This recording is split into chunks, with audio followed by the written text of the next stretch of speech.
Over the last few decades in South Africa, an increase in black students entering higher education institutions has meant that universities, historically set up for a minority elite as part of the apartheid system, have had to deal with the multiple needs and challenges that students who were previously shut out bring. In an attempt to find solutions to some of South Africa's higher education institutional challenges, the Human Sciences Research Council embarked on a mission to track student experiences at 8 universities across the country over 5 years in order to investigate the factors that contribute to their success or failure and the individual and structural tools needed to navigate university.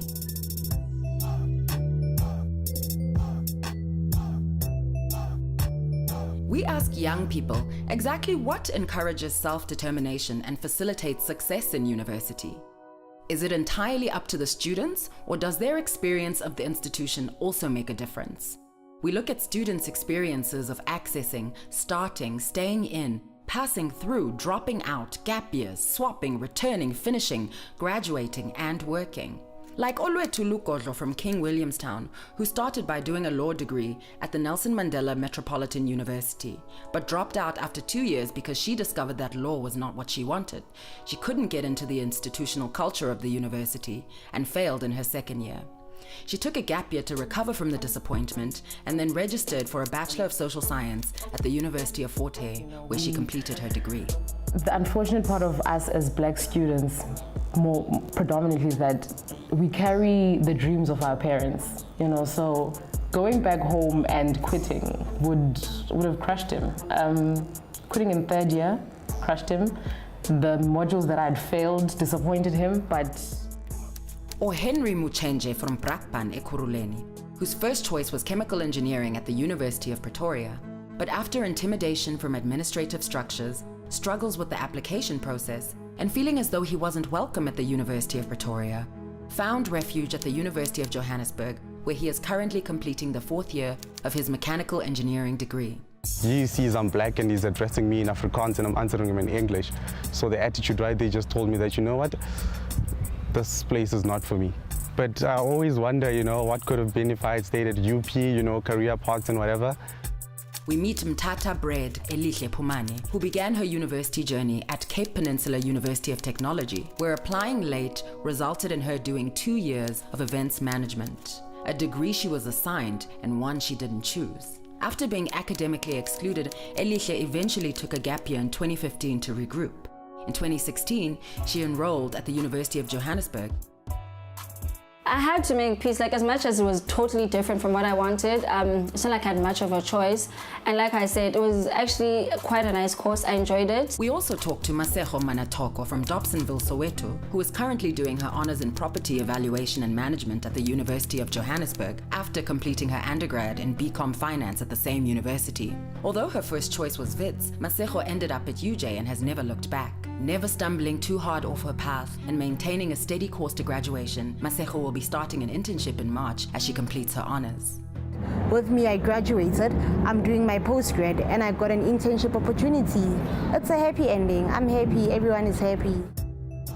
These are stories of journeying and what it means to tread lightly, trudge, trek, slog through the sometimes rough terrain of higher education, forging a path and a passage through life, picking up lessons and enjoying the scenery along the way.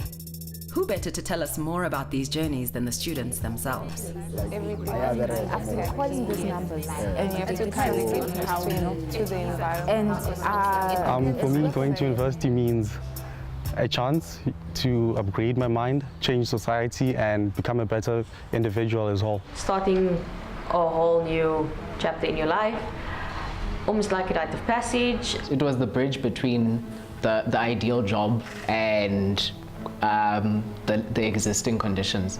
It demonstrates perseverance and determination to achieve goals. Experiencing different cultures and growing as a person.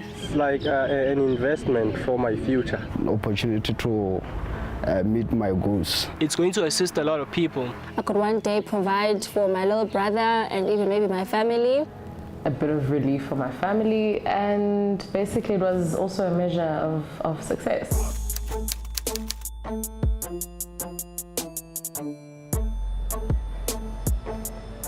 First year is a major transitional period for students as they are moving towards greater responsibility for their own lives, which can include living away from family, managing finances, balancing workload, and having to make new friends. It is also an environment that presents many choices about behavior, including sexual choices, drug and alcohol use, which may also contribute to a stressful experience. On top of these changing social and psychological demands, the academic and physical environment can also be intimidating.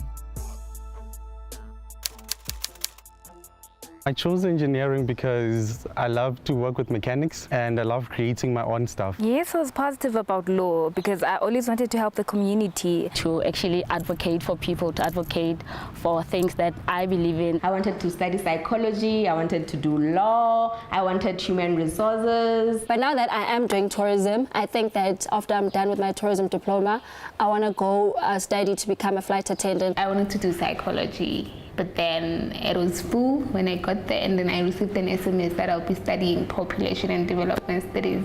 I wanted to do education, but since my aunt is someone who knows me better. She knows that I've got reasoning capacity, and she told me that LLB can be my degree. So since I've started LLB, I've noticed that I was maybe going to choose a wrong degree. My first choice was graphic design, and she told me I should do something or look for newspapers and check the workplace to see what jobs they offer, and then she kind of forced me to do it. When you start choosing subjects in high school, that's where I think the information needs to be fed in. They don't really do a self-introspection. What am I good at? Remember, we are not all advantaged. Like I said, there are others who come from the deep rural areas and from, places where they struggle to get access to information. Some people are also forced to be things because of their family's opinion on certain careers and the financial stability of certain careers. Due to pressures at home with my family pushing me towards doing psychology and there was a more stable environment. So eventually I caved in and I did psychology. My idea about university, honestly, was like the American Pie movies. Maybe because I watched too many movies, I expected DUT to be really big and I would get lost, and when I got there, it looked smaller than my high school. It's a lot of partying, drinking, fun. Expecting anything to happen, like I was just open-minded. It's totally different to high school where we were spoon-fed. I know that I was passing very well. Even if I didn't study, I was going to pass. I could just study the week before for my physics exam and get 98%. I thought that I'm going to graduate using the same method that I was using at secondary. So that perception was totally wrong.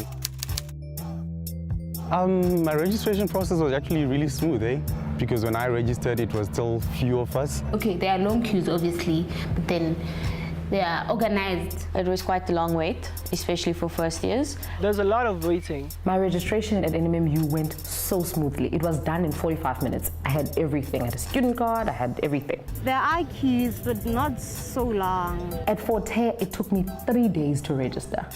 I went day 1 in a queue. Things are offline. Day 2, things are offline. Day 3, things are offline for the morning. They're online for the afternoon, but it's lunchtime. They need to go. The fact that you come in early doesn't stop them from coming in late.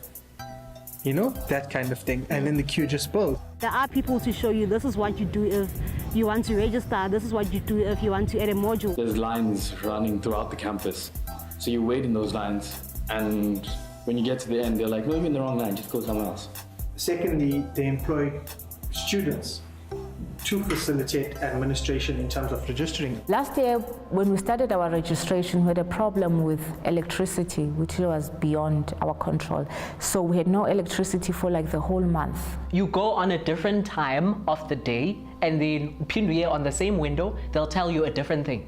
I feel like the system could go a bit faster if things were less paper-bound and more online. Because the registration is easy.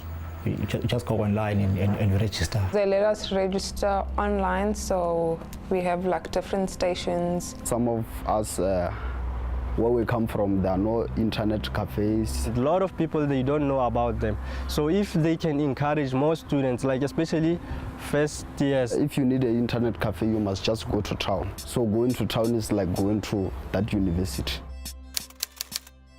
Right next to a food place, there's a bar there, and students are just outside, some are smoking weed and stuff like that, and you're like, this is supposed to be an educational institution. Can't they do something about this? I read on their website that the classes are presented in English and in Afrikaans. When I got here and I go to the lecture hall, the class is presented in Afrikaans. I have to put headsets on in order for me to actually hear what is being presented in class. My first positive impression was the infrastructure. The computer labs, the lecture venues, the parking spaces, the library, the infrastructure was just amazing. I will get to meet new people. The thought of just being a university student was like, yeah, man, I'm halfway there to getting a qualification and graduating. Orientation there was no point to it because it didn't prepare me academically and mentally to what I was going to face. You get to learn a lot of things about where libraries are, where the student center is. It was more like an advertisement of the university and not like a preparation of like a soldier going to war. We're able to be familiar with the environment as well as the classes that we're going to attend. I want to get given a clear timetable, not fill in go slot A, no slot B. Like this is university now, so for every hour of lecture you get, maybe 2 hours of self-study instead of having to figure it out halfway through the semester by yourself. More stuff to do with academics. And how can you find books in your library? Online resources, how to do referencing according to university standards. I got to meet my fellow students. I got to know the campus. I got to meet my lecturers, get my timetable. Up till recently, I found out about places I didn't know existed, yet my friends that did go to orientation already knew about. So I feel like it fills you in and you know what services there are, what services you can use. It's really, really multicultural. It is very safe. I felt at home when I got to the place. The people there are nice. On campus, it's amazing. It's amazing. Everyone interacts with each other. The security is tight. The security is excellent. But once you get out of campus, the university doesn't care anymore. The crime usually happened like around bashes, where there was freshers bash, where there was Mr. and Mrs. something. Lectures finish late at 6:45. There are credit accommodations which are just across the street from the university, and there's no any form of security between that road and the accredited accommodation. It's this basis of every man for himself kind of thing. If they work hand in hand with the community policing forum, they can do a lot of good, not being known as students getting mugged all the time and losing their phones. It's a bad reputation. I don't think you can be fully prepared for anything in life. Mentally, I wasn't, because the freedom you get, you go from high school where teachers want to see your notebooks and what you're doing with your assignments and they're checking up on you.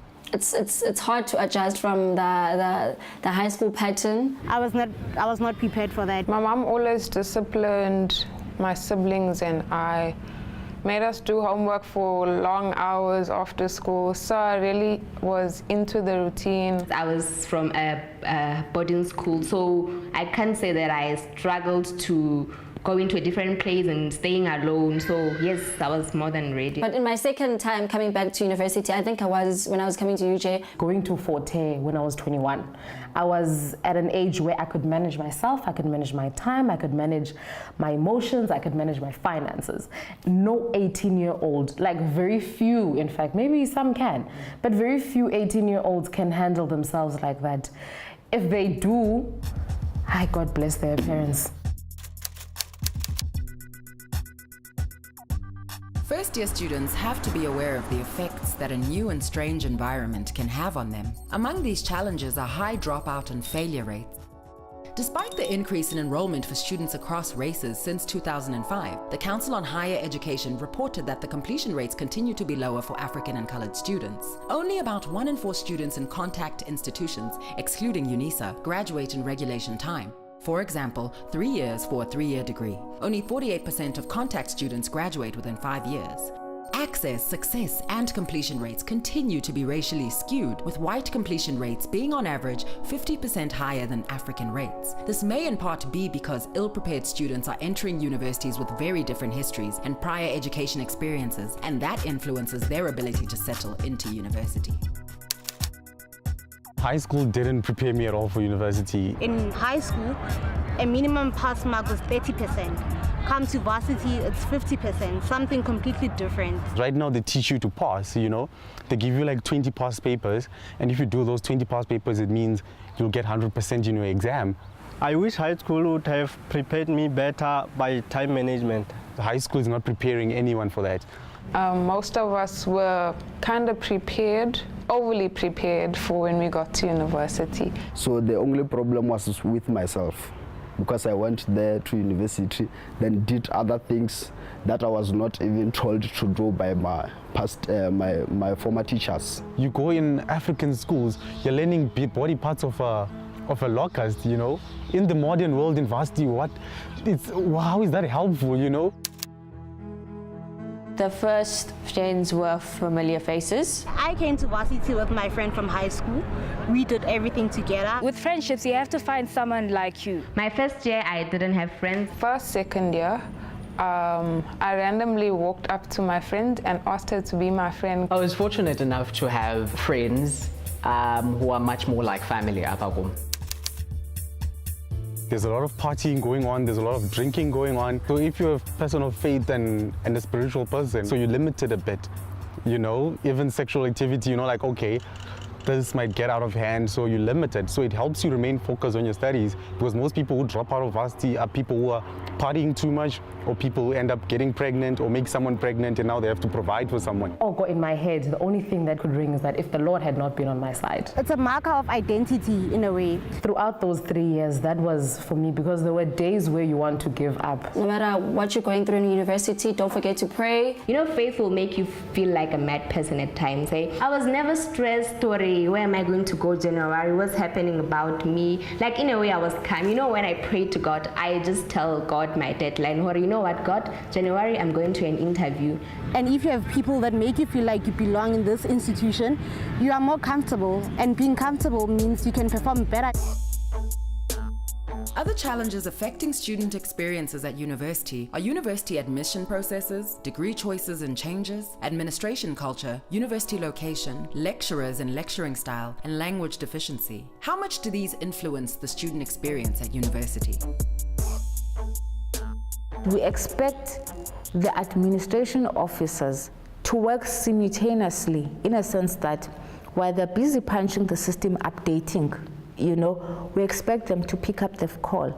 We expect the very same people to attend to the queue. UJSM administration is quite efficient.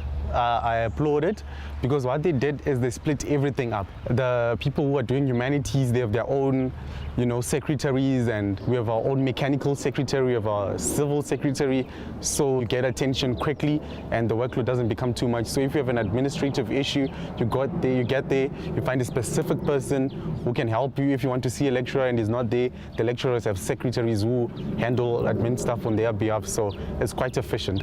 The lecturers are fine, just the DUT staff are really rude and not helpful. Well, some of them. Admin is bad at Forte. It's really bad. You spend the whole day at admin. In January, I wanted to have my transcript.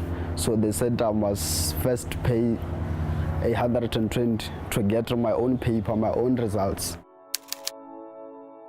First time the figure Forte, I was really struggling to adapt. Even when I'm doing presentations, I will speak too fast.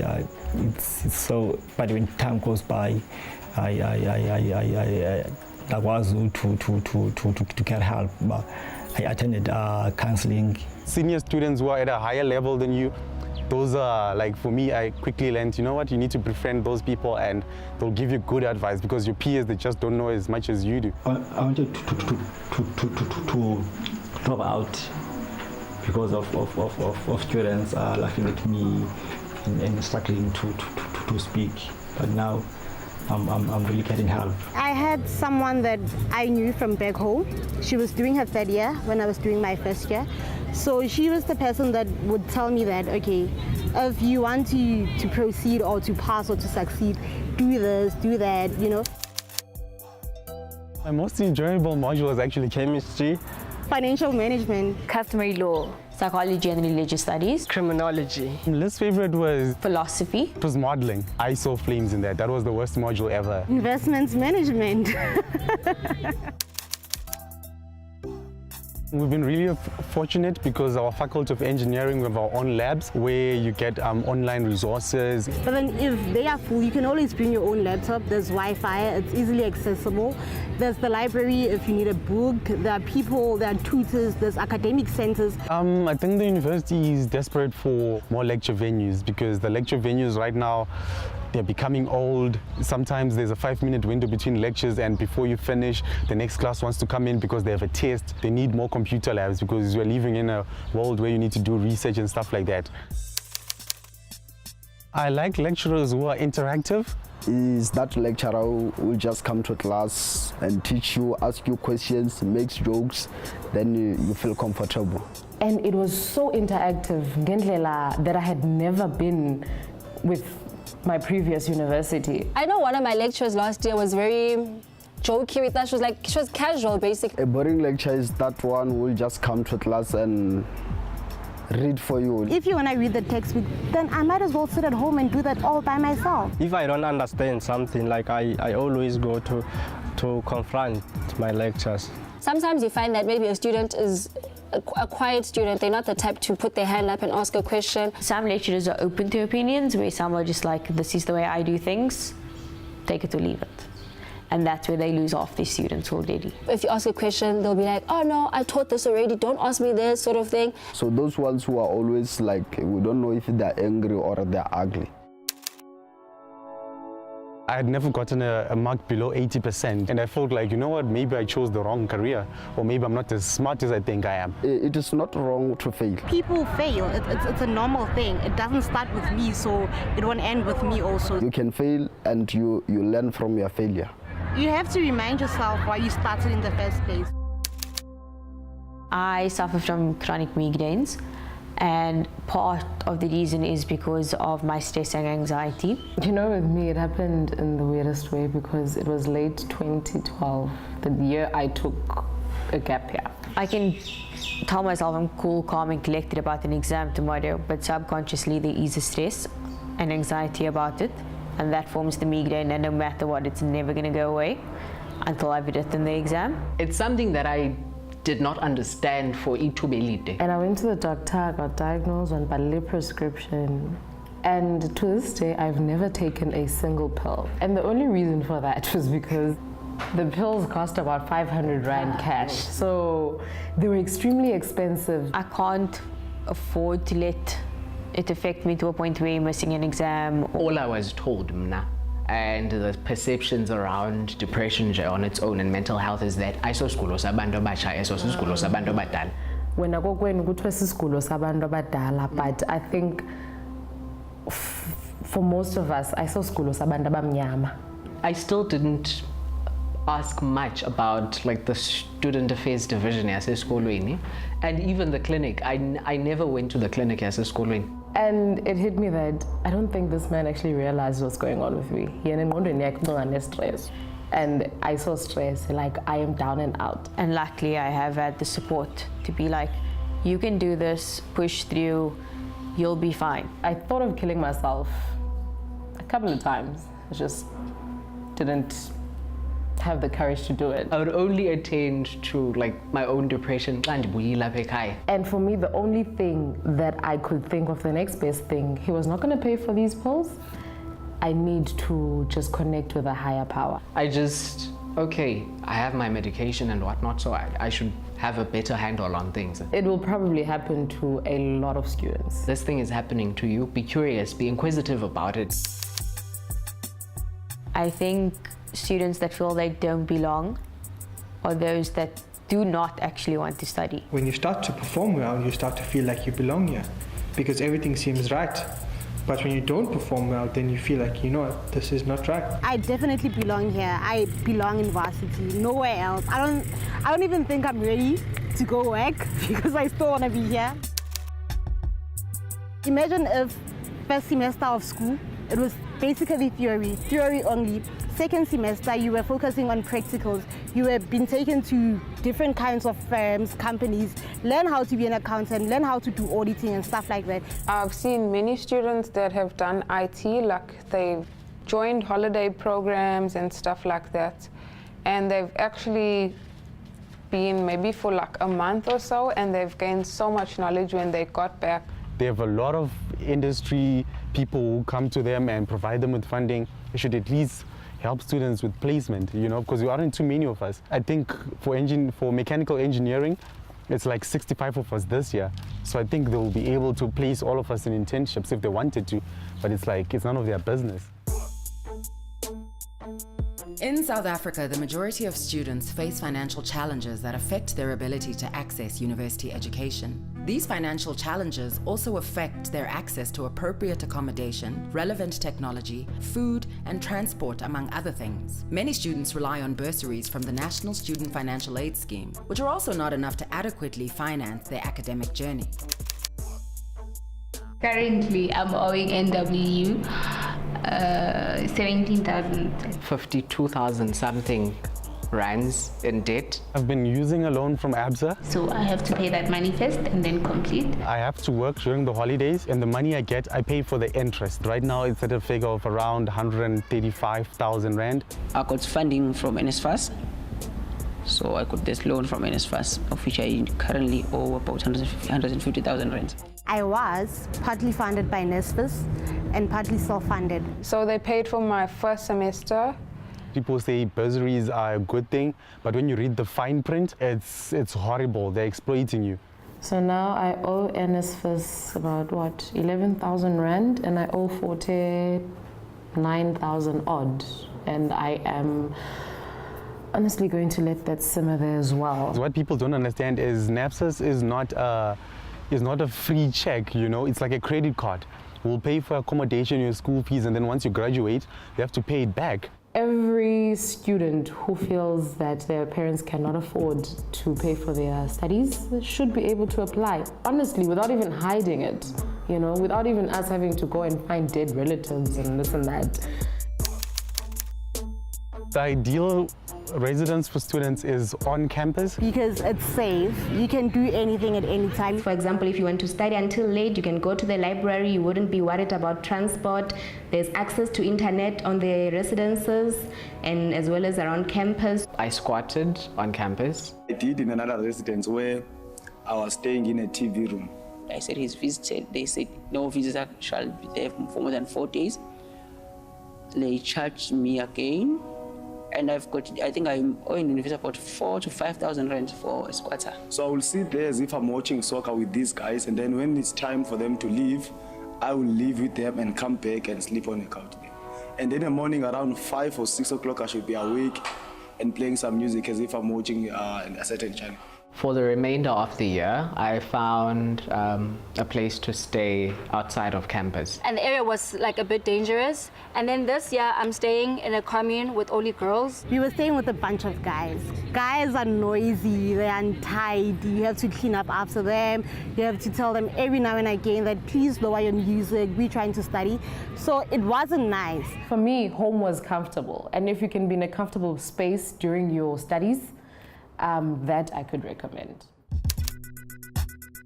The first time Dilamba esikolweni is the first time I experienced ungabi nambali, not having any money. Breakfast, more vibes. Lunchtime, more vibes. Supper time, more vibes.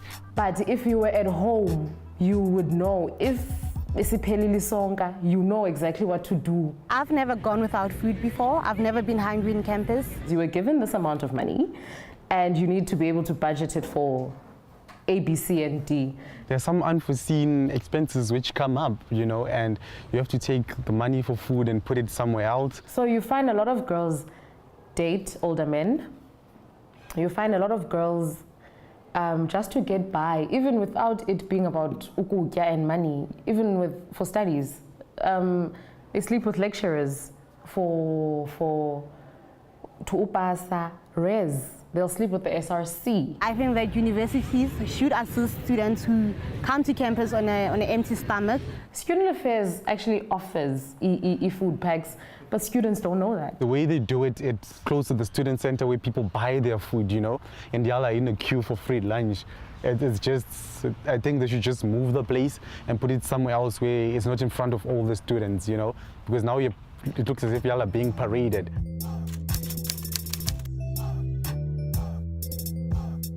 In a national revolutionary movement, South African students demonstrated against fee increases in their respective universities. The hashtag fees must fall became a nationally trending topic as tens of thousands of students and citizens alike took to the streets to demand that the government deliver free and equal university education. The message for the institutions and the government was very clear. Things can no longer carry on as they have. If fees are going to fall, what is going to rise? I support it. At first, I didn't participate because I was like, nah, I'm not gonna do that. I'm not gonna protest, that's not me. I 100% support fees must fall. Because some students drop out of university because they have no means. It is a good campaign. Fees must fall. Because I am one of many students struggling with school fees. The movement was really, really great, and I think it should continue. So if I multiply 70,000 students with 100 Rand per application fee, it gives me 7 million. That's a lot of money. Everyone has the right to education. I mean, it's not a privilege, it's a right. Tuition is expensive, varsity is expensive, books are expensive, accommodation is expensive. Everything about varsity is just so expensive. It's not what it started out as. We shouldn't be hurting and harming other people just to, you know, get what we want. When you are striking, you're doing it for the betterment of the group that you are in. And if you look at that in the bigger sense, we all belong to the same group because we all are students. Primary and secondary education is it's a right. You need it.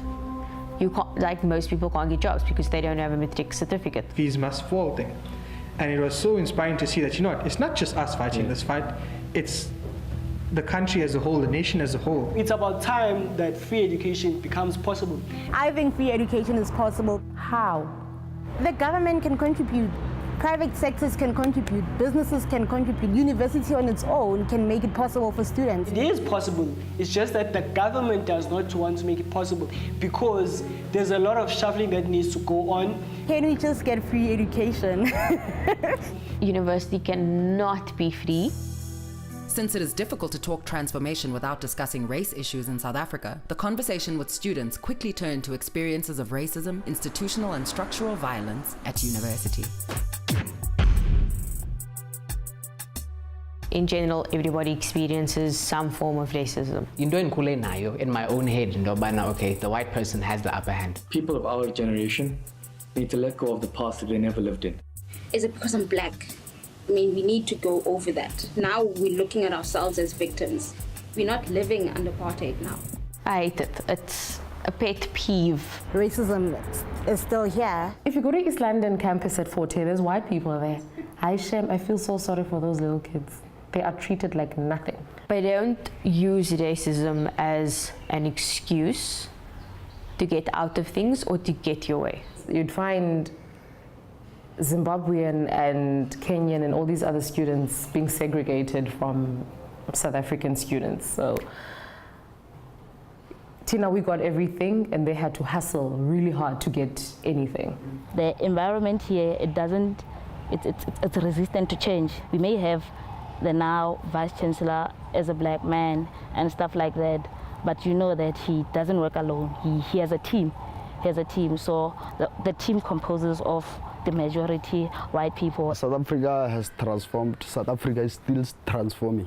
80% of the students are black, but the lecturers, only one lecturer at my faculty, I don't know about other faculties, but faculty of engineering, faculty of science is predominantly white, and the secretaries and other admin workers are black, and you're wondering where's the transformation there, you know? The word transformation is a fallacy here. It's something that we don't talk about. The moment you start mentioning the word transformation, they look at you with that eye of, you are now starting with your nonsense, you are trying to bring trouble and stuff like that here. Transformation, it does not exist. It's just that the level of transformation or the pace of transformation is too slow. No, we're just given democracy and this constitution that we have to work on. It's not transformed. What I saw in the past 10 years is not what I see now. There is a difference. It's all about working together towards transformation. If they want to transform the institution of higher learning, transform the curriculum, transform the services, and apply gender quota in their intakes and the allocation of funding, apply racial quota in their intake and allocation of funding. The parents may be paid the same, but because of the burdens that Tina as black families and black people we have, they will always have the upper hand. They always have resources allocated for them. Very much privileged, eh? Very, very much privileged. Even like with the Fees Must Fall movement, you can see from the reaction of white people when they say, no, you guys, if you can't afford certain fees, then don't come to VIT. Comments like that, like why should I be held back from going to one of the best universities in South Africa because I can't afford it? And why are you so relaxed about the fact that I can't afford to go to VIT, but I want to go to VIT? Why cater for white students? Why can't I have the privilege to be taught in my own language? Because I understand better in Setswana than English. It's not my home language. I've always wondered, would it not have helped us as a black nation if we had our classes in Xhosa? Now then, if a university uses a certain language which is different, let's say Zulu, Xhosa, or whatever it may be, it makes it difficult for other students that want to enroll into university to come and actually access that. There is another lecturer who is white. If a black person goes to his office, maybe consulting, if you speak wrong English, you are going to be having a very big problem. So you have to do everything according to a white man's standard. If that white man can give me that attitude, I was going to deal with him directly. Then I will just give him the attitude. They shouldn't just cater for just English and Afrikaans speaking, you know? It's fair enough to say that English should be the medium language. We don't speak English properly, since English is not our mother tongue. They spoke English all their lives, so it's easy for them to compete with lecturers. It's easy for them to complete certain tasks. But if I come from a Zulu home and I was taught everything in Zulu, now I go to UCT, now I have to learn English. This is a foreign language to me. At University of Pretoria, for example, there are some curriculums which are offered in Afrikaans. In the Afrikaans class, they are given extra material like past papers and proper scopes, whereas in the English lecture, they are given like basic stuff. What's the percentage of the population in the country of people who went to Afrikaans high schools? The majority of people in high schools, you go to Kasi high schools, they do Zulu as a home language or Sotho, you know, that's the majority. Shouldn't you be having that instead?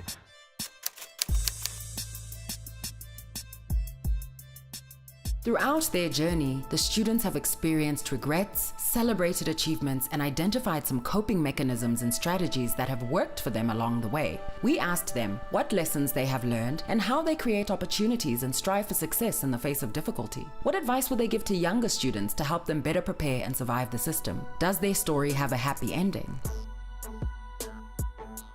University is a place where you find yourself because you're now in transition from a teenager to a young adult. You can either make it or break it. Those are the words I would have told myself, and yeah. I'd say strip away everything that you think you know. It's survival of the fittest. Focus more on building yourself. Never give up.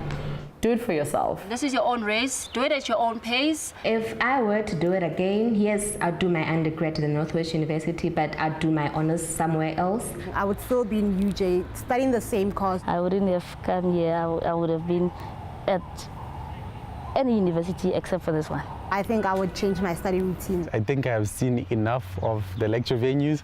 Only God knows how long I have at university. I'm waiting to graduate. I got an internship starting in March, so I'll have to juggle both studying and working at the same time. And I thank my supportive friends. My mother. My parents. My supervisor, my honors supervisor, he was also my junior lecturer. Myself and my family for the support that they've given me throughout and for believing in me. My biggest achievement so far is graduating.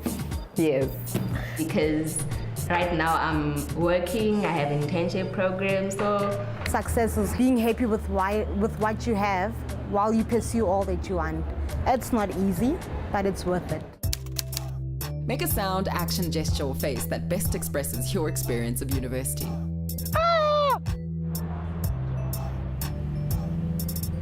I hope that's visible. I'm in the struggle for students. Oh my goodness. University. Hey. That's it. Yeah.